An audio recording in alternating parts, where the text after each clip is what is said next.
जय श्रीमन नारायणा. खालील दिलेले भाष्य हे श्री रामानुजदास श्रीमान गट्टू वेणुगोपाल स्वामी यांनी इंग्रजीत केलेला श्रीमद भगवद्गीतेचा मराठी भावार्थ आहे. अध्याय 4 ज्ञानयोग श्लोक 31. यज्ञशिष्टा अमृतभुजो यान्ति ब्रह्म सनातनं नायं लोकोऽस्त्य यज्ञस्य कुतोऽन्यः कुरु सत्तमा. ओम.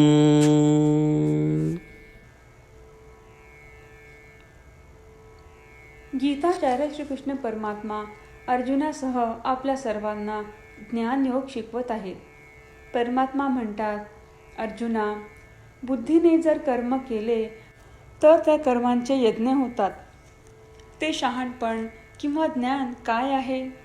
ते म्हणजे प्रत्येक अस्तित्वामध्ये आत्मा किंवा आत्म्याचे अस्तित्व आणि प्रत्येक आत्म्यात परमात्म्याची उपस्थिती आणि परमात्म्याचे आपल्याला प्रबोधन करण्याचा प्रयत्न, या सगळ्याला ज्ञान म्हणतात.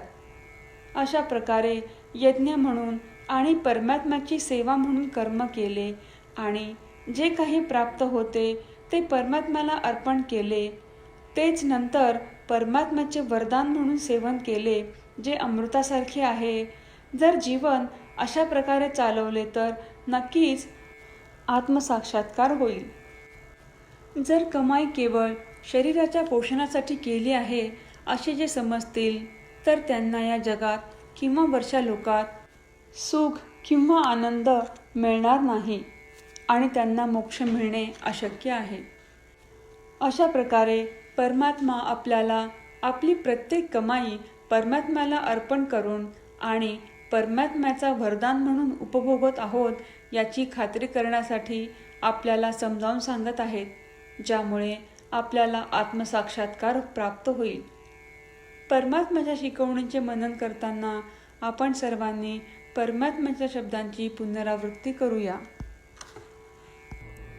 यज्ञशिष्टामृतभुजो यान्ति ब्रह्म सनातनं नायं लोकोऽस्त्य यज्ञस्य कुतोऽन्यः कुरु सत्तमा. श्रीमद भगवद्गीतेचे संपूर्ण सार श्रीकृष्ण परमात्म्यांनी अध्याय 18 श्लोक 65 ते 70 मध्ये 8 गोष्टी करण्यासाठी दिल्या आहेत. श्रीकृष्ण म्हणतात, जे या 8 गोष्टींचे पालन करतात ते मला आवडतात. मी त्या भक्तांचे सर्व प्रकारे रक्षण करीन. श्रीकृष्ण परमात्म्यांनी सांगितलेली सर्व भगवद्गीता ऐकल्यानंतर अर्जुन म्हणतो, करिष्ये वचनं तव. अर्थात श्रीकृष्णा, तुम्ही सांगताल तसेच मी करीन. म्हणूनच श्रीकृष्णांनी अर्जुनाला सर्व प्रकारचे यश आणि विजय बहाल केले आहेत. परमात्म्याला आपले वचन देऊया की आपण या 8 क्रिया पाळू. परमात्म्याला हा शब्द देण्यापेक्षा मोठी कोणतीही पूजा, तप, यज्ञ नाही. ह्या 8 क्रियांचा तुम्ही सर्वांनी मनाने विचार करा असे मी म्हणेन. अशा प्रकारे आपण श्रीकृष्ण परमात्म्याला आपले वचन देत आहोत. आपण सर्वांनी श्रीकृष्णाच्या चेहऱ्याचा आनंद आणि सुख अनुभवूया. जय श्रीमन नारायणा. ह्या 8 क्रिया खालीलप्रमाणे आहेत. हे श्रीमन नारायणा, तुम्ही सांगितल्याप्रमाणे मी नेहमी तुमच्यावर चिंतन आणि विचार करीन. हे श्रीमन नारायणा, तुम्ही सांगितल्याप्रमाणे मी सदैव तुमचा भक्त असेन. हे श्रीमन नारायणा, माझी सर्व कृती तुमची सेवा आणि तुमच्या समाधानासाठी करीन. हे श्रीमन नारायणा, तुम्ही अनुसरण करायला सांगितल्याप्रमाणे मला खूप विश्वास आहे की मी तुमचा आहे आणि मी नेहमी हात जोडून तुम्हाला नमस्कार करीन आणि तुमची पूजा करीन. हे श्रीमन नारायणा, मला तुमचे शब्द आठवले. मामेकम शरणम व्रज, जे तुम्ही एकट्याला शरण जायला सांगितले आहेत. श्रीमन नारायणा, मी एकटाच तुम्हाला शरण जातो.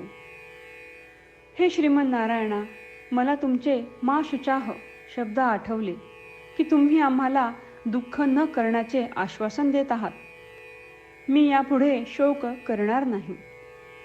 हे श्रीमन नारायणा, तुम्ही आमच्यासाठी श्रीमद भगवद्गीता देऊन आम्हा सर्वांवर कृपा केली आहे आणि आशीर्वाद दिला आहे. मी दररोज किमान एक श्लोक वाचण्याचे किंवा ऐकण्याचे वचन देतो. हे श्रीमन नारायणा, तुम्ही गीता सर्व मानवजातीपर्यंत पोहोचवलीस. मी गीतेतील तुमचे दैवी वचन त्या भक्तांपर्यंत पोहोचवण्याचा प्रयत्न करेन जे गीतेला अपरिचित आहेत. हे श्रीमन नारायणा, तुम्ही सांगताल तसेच मी करेन. तुमच्या इच्छेप्रमाणे वागेन आणि तुमच्यासाठीच काम करीन. श्रीमन नारायणाला आपण वचन देऊयात की दररोज त्यांनी सांगितल्याप्रमाणे आपण आचरण करू.